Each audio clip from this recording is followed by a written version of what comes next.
bandera, como el del 11 de septiembre, o el 11 de marzo en España, o el 7 de julio en Estados Unidos. Solamente que yo creo que esta vez, si sucede, y creo que lamentablemente va a suceder, será con una virulencia especial. Porque ya no se trata de 200 víctimas, o 20 víctimas, ni 2000 víctimas, como en Estados Unidos. Es posible que lo hagan de manera en la cual haya una cifra de 30.000, 50.000, indiscriminada o más, de víctimas. Y que estos... ¿En un dispositivo nuclear? Obviamente, el único tipo de mecanismo que puede causar esa destrucción sería una bomba nuclear táctica y mini, con los adjetivos de táctica y de mini, ¿no? Porque si fuera mucho mayor, podrías subir a 100, 200.000 o 1.000.000 de víctimas, ¿no? Eso es muy posible, el que lo estén... Porque es la forma en la que pueden enfervorizar, ¿no?, a la masa inconsciente, ¿no?, de americanos, ¿no?, para decir, ¿y esto qué país? Pues mire, oiga, solamente hay dos países. Es que hay dos, no hay uno. Irán y Corea del Norte. Y que piensen, como saben además que todo esto que están haciendo tiene un recorrido no muy largo, porque el nivel de concienciación de la gente se está levantando, es muy posible que digan, no podemos ir a por uno o por otro, vamos a ir a por los dos a la vez, ¿no? ¿Por qué? Porque no sabemos quién de los dos. Porque, bueno, Corea del Norte tiene la tecnología nuclear, ya lo sabemos. Irán, por un lado, se dice que todavía no tiene desarrollado su propia tecnología nuclear, porque le faltan suficientes elementos, ¿no? Pero lo que sí se sabe también es que Irán, como quizá algunos otros países y organizaciones, posiblemente se pudieron hacer con algunas de las bastantes cabezas ojivas nucleares que desaparecieron en el proceso de desmembración de la Unión Soviética y que grupos de generales corruptos pudieron vender. Hemos visto películas. Y las películas no son siempre ciencia ficción, muchas veces son solamente una parte de la realidad que ya ha sucedido, ¿no?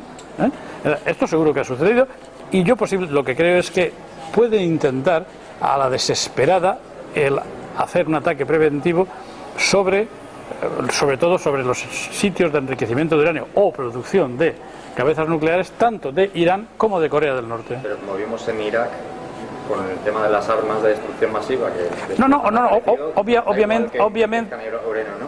Obviamente sería una mentira prefabricada, igual que en Irak y las pretendidas armas de destrucción masiva, solamente que ahora tienen más base. En el caso de Corea del Norte saben que tienen el arma nuclear. En el caso de Irán lo que pueden decir es que lo hacen para evitar el que consigan su propio desarrollo, ¿no?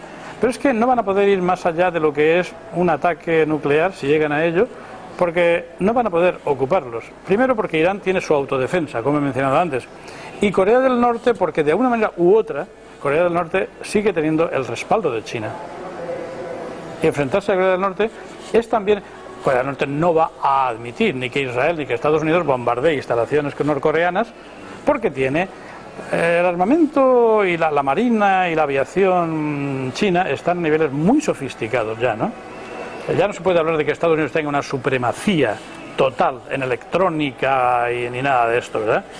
Claro que si, por ejemplo, volvemos a mi libro, yo lo que creo firmemente, basado por ejemplo en temas como las declaraciones del masón Albert Pike hace ya 150 años, jefe de la masonería internacional, es que realmente que al cual sus espíritus guías le dijeron cómo iban a ser la Primera y la Segunda Guerra Mundial y qué tendrían que hacer ellos, los masones y los Illuminati, para contribuir a que ello pasase, también le dijeron cómo iba a ser la Tercera Guerra Mundial y cuál sería el catálisis del comienzo. Porque según los espíritus guías, fíjate, solamente referidos, información de hace 50 años, ¿no?, escrita en cartas de Pike a Mancini, sería el que la Tercera Guerra Mundial comenzaría por un enfrentamiento entre el radicalismo islámico, que claro, como no existía, ha empezado que comenzar a ser instaurado y fomentado a partir del 11 de septiembre, ¿no?, con el ataque de falsa bandera, y el sionismo político, ya llamando hace 150 años, ¿qué es el sionismo político? Pues son todos aquellos países, digamos, occidentales, de religión cristiana, o llamada últimamente judeo-cristiana, querrían hacer, es decir, un enfrentamiento entre, claro, como no todos los países islámicos son todavía fundamentalistas, de lo que se trata, y para eso ha comenzado hace unos pocos meses estos movimientos, ¿no?, que muy normalmente y muy creíblemente deben estar financiados por el MI6 inglés, por la CIA americana, por el Mossad judío. Es muy fácil, ¿no?, el pagar a unas cuantas personas que pueden mover a su vez a cientos de personas, ¿no? Porque si ves los vídeos realmente de cómo empieza la cosa en Egipto o en Túnez o en Libia, lo que estás viendo es a docenas de personas que inicialmente actúan, las cámaras van allí, ¿tá?, eso se va moviendo más hacia allá, y claro, una vez que empieza el catálisis, pues sí, de forma genuina, otras personas nacionales de esos países se van aglutinando en base a esas personas. Pero es que esas personas, y ha sido denunciado en televisiones americanas, incluso internamente, saben perfectamente que esas personas que inicialmente se han constituido son personas que han luchado, islamistas fundamentalistas, que han luchado en Kosovo o que han luchado en Afganistán, y que son nacionales de esos países, y que, pues como son mercenarios, están al servicio del dinero y de lo que el dinero les diga que haga, y como son gente de lucha y agitadores, pues emprenden esa labor, ¿no? Por ejemplo, el único sitio que han tenido éxito para aprender una guerra ha sido en Libia, ¿eh?, con un futuro incierto, porque la cosa está totalmente... ¿Estás diciendo que la han prendido desde fuera esa guerra en Libia? Totalmente, bueno, toda la información que hay disponible, no en los medios principales, pero sí en Internet, habla de cómo ciertos altos cargos libios han sido tocados por los medios franceses, por el gobierno francés a ciertos niveles, para iniciar esa desestabilización, ¿no? Presionados, comprados, ¿no? ¿Y cuál sería la motivación del Petit Napoleón Sarkozy para todo esto? Pues la motivación inicial, ¿cuál es? La de remover a Libia y a España, por ejemplo, como principales socios en el tema de la energía, y porque Francia no está jugando un papel principal. Sí lo jugaría si los radicalistas islámicos, rebeldes, ¿no?, ganasen esta guerra. Francia sería el principal contratista, ¿no?, de todo punto de vista, y beneficiado en ese aspecto, ¿no? ¿Esto sería lo que conocemos como el nuevo orden mundial? Toda esta manipulación cuanto a las guerras de Libia, de Egipto, ¿es la preparación para este nuevo orden mundial? El nuevo orden mundial ya viene siendo preparado ahora, con las guerras de Indochina, con la Segunda Guerra Mundial, con la Primera Guerra Mundial, porque para todo esto fue manipulado, ¿eh? Al fin y al cabo, esas 400 familias de este planeta que controlan directa o indirectamente el 40% de la riqueza total del planeta, pues tienen unos fondos prácticamente ilimitados para hacer toda clase de movimiento especulativo, ¿no?, que ellos quieren, ¿no?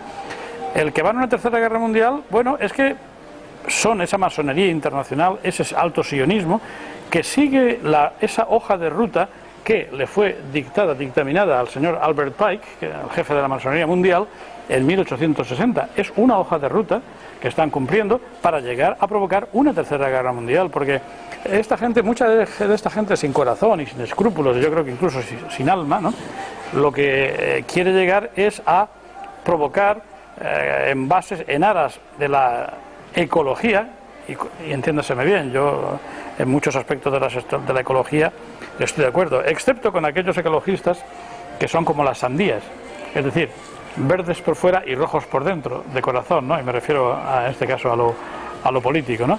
Pero basado en todo esto, pues obviamente están dispuestos a llegar a una tercera guerra mundial, que puede ser el catálisis, puede ser el tema de Irán, el tema de Corea del Norte, el tema de Libia. ¿Por qué está pasando lo de Libia?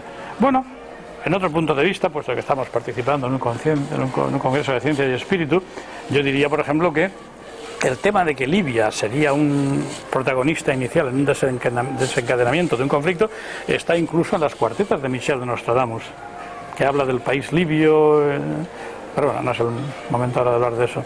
Pero quien se haya leído, quien haya tenido la paciencia de leerse las 1000 cuartetas, las 10 centurias, y yo tuve una vez la paciencia de leérmelas todas, ¿no? Claro, no todas tienen un significado directo, porque tienes que dominar todos los conocimientos, pero hay algunos, ¿verdad?, que son clarísimas. Por ejemplo, aquella cuarteta que habla muy específicamente sobre Irán, no sobre Irán, se refiere a Persia, pero es que me acuerdo solamente de la cuarteta de dos de las líneas o tres, dice,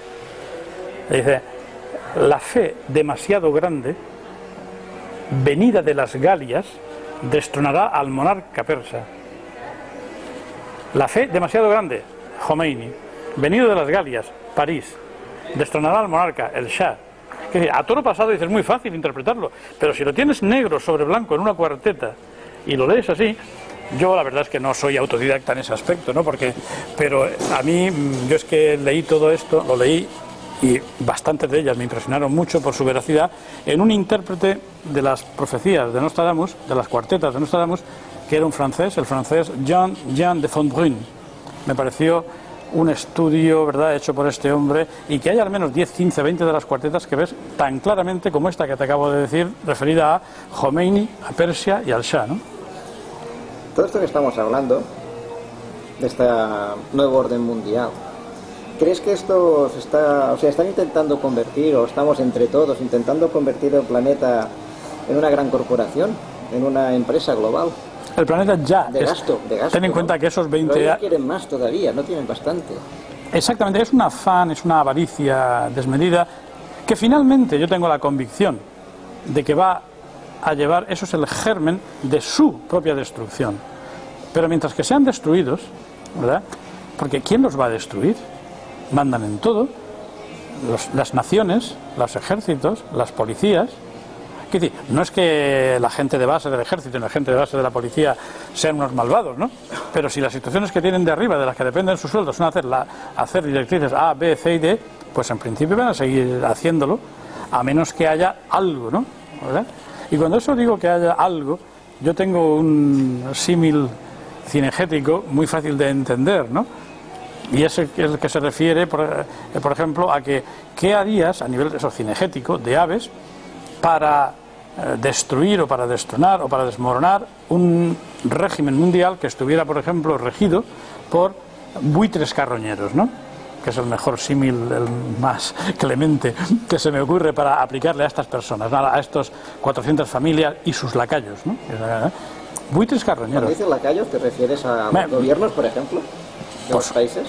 A la mayor parte de los líderes políticos, de los partidos políticos, a la mayor parte de los responsables y dueños de los medios de comunicación, e incluso a muchas personas en altas instancias de las judicaturas nacionales e internacionales.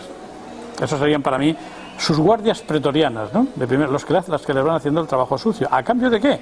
De mucho dinero, de mucho poder, de mucha corrupción, o simplemente siendo usados y apalancados en base a oscuros secretos personales de estas personas que no quieren que sean desvelados, porque si lo fueran, ¿verdad?, la gente normal, ¿verdad?, pues les apuntaría rápidamente con el dedo, ¿no? Eso estamos, intentando desvelar entre todos pues esos secretos. Vamos a hablar un poquito de la Unión Europea y cómo lo ves en todo este ambiente que estamos hablando, de un nuevo orden mundial, de estos cambios. ¿Qué es Europa? ¿Cómo está Europa económicamente? La Europa de los mercaderes, porque la única unión que se ha llevado a cabo y parcialmente es la unión económica, ¿no? Gracias a Dios, no todavía la unión política. Pues es eso, es una Europa de los mercaderes, una Europa que tiene solamente unos intereses en desregular, como ha desregulado en todas las naciones, todos los campos, incluidos los laborales, ¿no? Porque si tienes un campo desregulado, entonces la regulación le toca a las grandes corporaciones en base a su peso financiero. Hay corporaciones que manejan presupuestos superiores a los de algunos estados, no solamente africanos o hispanoamericanos, sino incluso europeos, ¿no? Muchas de las leyes que se dictan en Bruselas son llevadas no por los partidos políticos, que a su vez muchos de ellos, como digo, están ya muy condicionados en muchos aspectos, sino directamente por presidentes de la Corporación Trilateral, de la Mesa Europea de Industriales, que esta ley es muy buena, discútanla ustedes, apruébenla, y muy posiblemente la aprueban, ¿no? ¿Y a quién beneficia? Obviamente se vende beneficio de los ciudadanos, pero es en beneficio de las corporaciones. Eso es cierto. O sea, las corporaciones son quienes nos gobiernan realmente, no los gobiernos. Sí, podríamos hablar del planeta SA, por ejemplo, ¿no? O del planeta... Los gobiernos piden permiso a las corporaciones o los intereses que están detrás para poder... Sí, no es como debería de ser la cosa. Es decir, que la política, con mayúsculas, regule la economía. Es la economía la que lleva mucho tiempo regulando la política. No me acuerdo de qué presidente era, si era Clinton o Bush,